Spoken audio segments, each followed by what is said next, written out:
എന്തെങ്കിലും പറയണ്ടോ? മെയിനായിട്ട് എന്നെ ഇപ്പോൾ കുറച്ച് ദിവസം കൊണ്ട് രാവിലെ മുതൽ രാത്രി വരെ കോളാണ്. 2 മണിക്ക് 3 മണിക്ക് ഇങ്ങനെ രാത്രി കോൾ വരുന്നത്. അപ്പോൾ ഞാൻ മാക്സിമം കോൾ എടുക്കാറില്ല. അപ്പോൾ വേറെ ഒന്നും കൊണ്ട് വർക്ക്ഷോപ്പിൽ പണി നടക്കൂല, കോൾ മാത്രമേ നടക്കുള്ളൂ. അപ്പോൾ ദയവ് ചെയ്ത് എല്ലാവരും വാട്സപ്പിൽ മെസ്സേജ് ചെയ്യുക. 2 ദിവസം കഴിഞ്ഞിട്ടാണ് ഞാൻ ഉറപ്പായിട്ട് റിപ്ലൈ തരും. ഒരുപാട് മെസ്സേജും കോളും വരുന്നതുകൊണ്ടാണ്. അതുപോലെ തന്നെ പലരും വിളിച്ചിട്ടുള്ള ഡൗട്ടാണ് എഞ്ചിൻ പണി ചെയ്യുമെന്ന് ചോദിക്കുന്നത്. മെയിനായിട്ട് നമ്മളെ പണി എന്ന് പറഞ്ഞാൽ വർക്ക്ഷോപ്പ് പണിയാണ്. നമുക്ക് പെയിൻറ്റിംഗ് ഒന്നുമില്ല, പിന്നെ റീസ്റ്റോർ ചെയ്യുന്ന വണ്ടി കാണിക്കുന്നു എന്നേ ഉള്ളൂ. എഞ്ചിൻ വർക്കാണ് നമ്മൾ മെയിനായിട്ട് ചെയ്യുന്നത്. നിങ്ങൾക്ക് എന്ത് പണി ഉണ്ടെങ്കിലും കൊണ്ടുതരാം. എഞ്ചിൻ പണിയുന്ന വണ്ടിക്ക് 2 വർഷത്തെ വാറണ്ടിയും കൊടുക്കാറുണ്ട്, ഫുൾ എഞ്ചിൻ വർക്ക് ചെയ്യുന്ന വണ്ടി. എഞ്ചിൻ പണിത് വരുമ്പോഴത്തേക്ക് പഴയ മോഡൽ വണ്ടിക്ക് 8 രൂപ ലേബർ, പുതിയ മോഡൽ വണ്ടിക്ക് പൊളിക്കുന്നതിന്റെ കൂട്ടത്തിൽ 6 രൂപ. എന്തായാലും ലേബർ ഇതാണ്. അതേപോലെ തന്നെ നിങ്ങൾക്ക് റീസ്റ്റോറേഷൻ എന്നുള്ളതല്ല, എഞ്ചിൻ പണിക്കൊക്കെ കൊണ്ടുവരാം.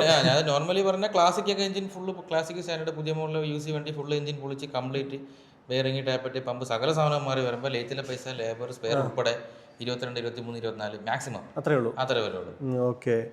അപ്പോൾ എനിക്ക് തോന്നുന്നു ഷിജിനെ എല്ലാവരും ഇപ്പോൾ കോൺടാക്ട് ചെയ്യുന്നത് റീസ്റ്റോറേഷനാണ്. അപ്പോൾ ചിലർ മാത്രം ചോദിക്കും, ചിലപ്പോൾ പറയും സ്പ്രോക്കറ്റ് മാറണം, അല്ലെങ്കിൽ മിസ്സിംഗ് ഉണ്ട്, എഞ്ചിൻ ഉണ്ട്, നിങ്ങൾ ആ വർക്ക് ചെയ്യുമോ എന്നാണ് ചോദിക്കാറുണ്ട്. മിക്ക ആൾക്കാരും വിചാരം നമ്മൾ ഡീറ്റെയിൽ സ്റ്റുഡിയോ എന്നാണ് വിചാരിച്ചിരിക്കുന്നത്. അതല്ല കേട്ടോ, ദയവേദ നിങ്ങൾ മനസ്സിലാക്കുക. നമ്മളിപ്പോൾ ഇവിടെ നിൽക്കുന്ന തന്നെ മറ്റൊരു സ്ഥാപനത്തിലാണ്. ഇത് ഷിജിന്റെ വർക്ക്ഷോപ്പ് അല്ല.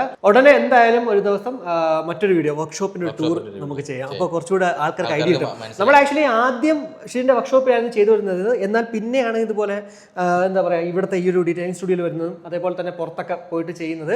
എന്തായാലും ഉടനെ ഒരു വർക്ക്ഷോപ്പ് ടൂർ, എന്തൊക്കെ പണികളാണ് ഇപ്പോൾ, എത്ര വണ്ടികൾ അവിടെ ഉണ്ട്, എല്ലാം തന്നെ നിങ്ങൾക്ക് അതിലൂടെ മനസ്സിലാവുന്നതാണ്. അപ്പോൾ ഇത്രേ ഉള്ളൂ. ഈ ഒരു വീഡിയോ ഇഷ്ടപ്പെട്ടെങ്കിൽ ഇഷ്ടം ലൈക്കായിട്ട് അറിയിക്കാൻ മറക്കുക. കൂടാതെ നിങ്ങളുടെ അഭിപ്രായം അത് ഉറപ്പായിട്ടും കമൻ്റ് ആയിട്ട് ഇടുക.